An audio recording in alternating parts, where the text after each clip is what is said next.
The Manson family murders began in the year 1969 in August. The actress Sharon Tate, wife of movie director Roman Polanski and 8 months pregnant, was at home with her friends, the hairstylist Jay Sebring, coffee heiress Abigail Folger, and Roman's friend Wojtek Frykowski. A young man named Stephen Parent was also on the site, visiting the home's caretaker. That night's murders began with some preparations at Spawn Ranch. I was with the children. We were in a trailer. I was with someone else, and we were in a trailer. And Charlie came and woke me up. And he said, "Get up. I want you to go somewhere." He said, "Get in the car." And I was in the car with Tex and Linda Kasabian and Susan Atkins. And he said, "Do everything that Tex says." And we were off. Tex Watson went onto the property first. When he came upon Stephen Parent in his car, he shot him 4 times. We heard gunshots. He came back and told us to come with him. And we followed.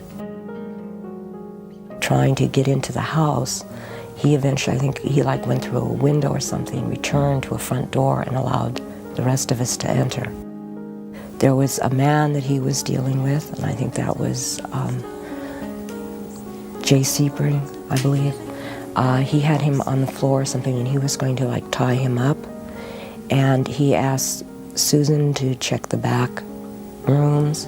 And what began to happen is a scuffle started taking place between Tex and the man and Jay Sebring, and he shot him, and everyone else at that point obviously was getting really frightened and scared. And what eventually took place is that there was an attempt to tie everyone up, and when there was an attempt to tie everyone up, eventually Abigail Folger started to get herself undone, and she took off. I ran after her with an upraised knife, and we went out through a back door out onto the lawn. And I started stabbing her. I ran her down, and I began to stab her. I remember her saying, "I'm already dead." It was Tex Watson who delivered most of the fatal blows at the house that night. We were so locked in, it's just okay, this must be this, and when you just become more in more like a robot, somehow this must bring it. The scene left behind was grotesque. There was blood everywhere. A rope tied twice around Sharon Tate's neck was looped over a beam and tied around Jay Sebring's neck. Abigail Folger and Wojtek Frykowski lay on the front lawn. Stephen Parent lay dead in his car. And on the front door, in Sharon Tate's blood, was the word pig. Besides being shot and bludgeoned, the victims had been stabbed a total of 102 times. When I got back to the ranch, we got out of the car, Charlie came up and asked everybody how it went. But that was the first time I looked at him and I said, "Charlie, they were so young." And he just said, "Go with Tex." The murders took span within 2 days, 8th August and 9th August in 1969. The other victim of the murders were Leona Rosemary LaBianca, that took place on the 9th August, which was committed by other members of the Manson family. The next night, another attack. This time, it was at the home of grocery company executive Lino LaBianca and his wife Rosemary in a very different section of Los Angeles. Manson knew the house because he'd attended a party at a neighboring home in the past. Along this second night would be Leslie Van Houten, anxious to prove her loyalty to Manson. I knew that people would die. I knew that there would be killing.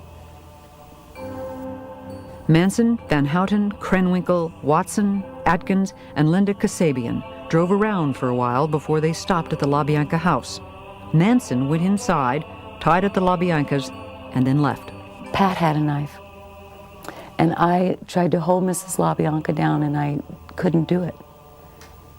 And Pat went to stab her, and she couldn't do it.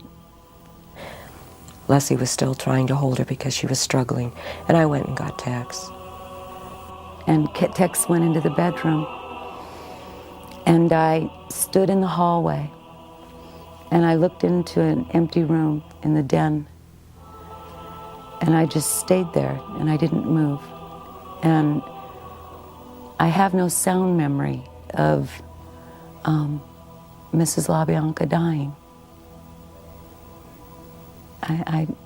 All I remember is staring into that room. And then Tex turned me around and handed me the knife, and he said, "Do something." Because Manson had told him to make sure that all of us got our hands dirty. And I stabbed Mrs. LaBianca in the lower back about 16 times. The scene at the LaBiancas was no less macabre than that at the Tate house. A carving fork protruded from Lino LaBianca's stomach, a knife protruded from his throat, and the word "war" was carved in his flesh. Mrs. LaBianca was in the bedroom, her head covered by a pillowcase with a lamp cord tied around her neck. And on the walls, written in their blood, were the words, "Death to pigs," and "Rise," and on the refrigerator door, the words, "Helter Skelter."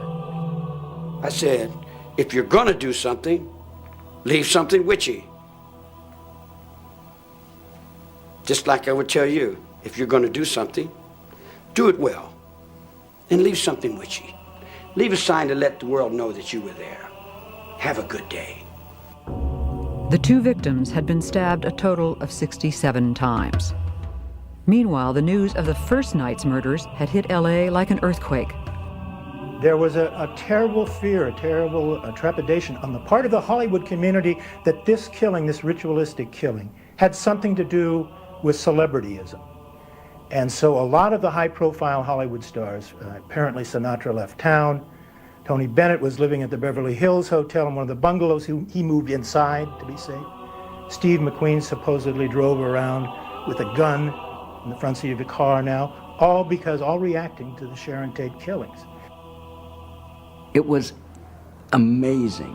Everyone's got a piece of the story. Wherever you went, there was somebody saying, "Did you know that they found the thing?" And It seemed everyone wanted a gun.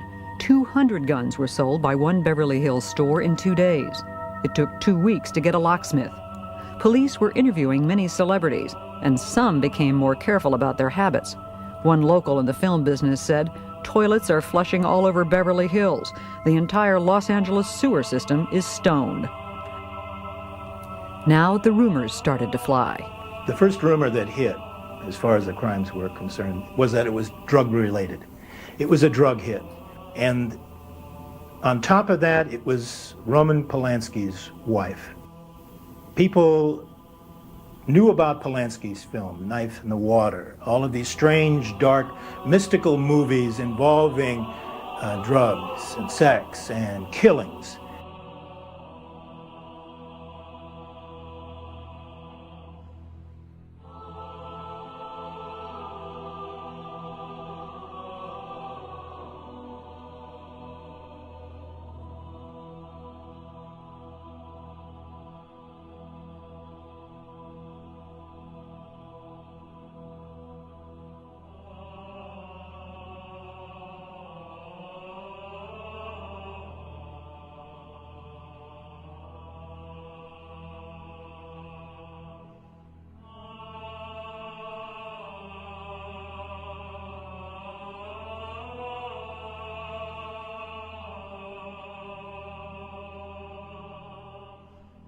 In spite of the obvious similarities between the Tate and LaBianca murders, the police believed that the second crime was merely a copycat incident based on news reports of the first, and the two investigations were run quite separately.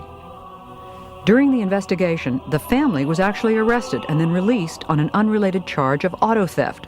They then headed north to the safety of Barker Ranch in Death Valley. On October 10th, the family was rounded up on new charges of auto theft and arson. And while they were in jail, the LA murder cases broke open. Family member Susan Atkins was implicated by another member in an earlier crime. Jailed in LA, she blabbed to cellmates about the Tate and LaBianca murders. "The more you kill, the better you like it," she told them. Then one cellmate repeated the stories to the police. Are you saying? I question his, huh? Are you saying? Same? Yes. That's relative. I could talk to you except through music. Van Houten claims she originally lied about Manson's role in the murders to protect him during their first trial. Committed under the instructions and orders of Charles Manson. It was later accepted in the trial that Manson never expressly ordered the murders, but his behavior showed the conviction of the first-degree murders and conspiracy that he had committed. It was evidenced by Charles Manson's obsession with initiating a race war by killing those he thought were pigs, and his beliefs that this would show the niggers how to do the same.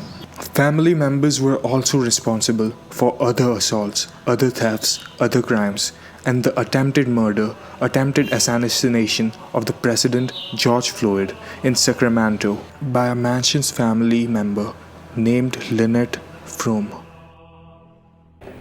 In December of 1969, nearly 4 months after the crimes, Charles Manson and 5 family members were charged with the Tate and LaBianca murders. What some called the crime of the century would now move on to a trial that would mesmerize the city.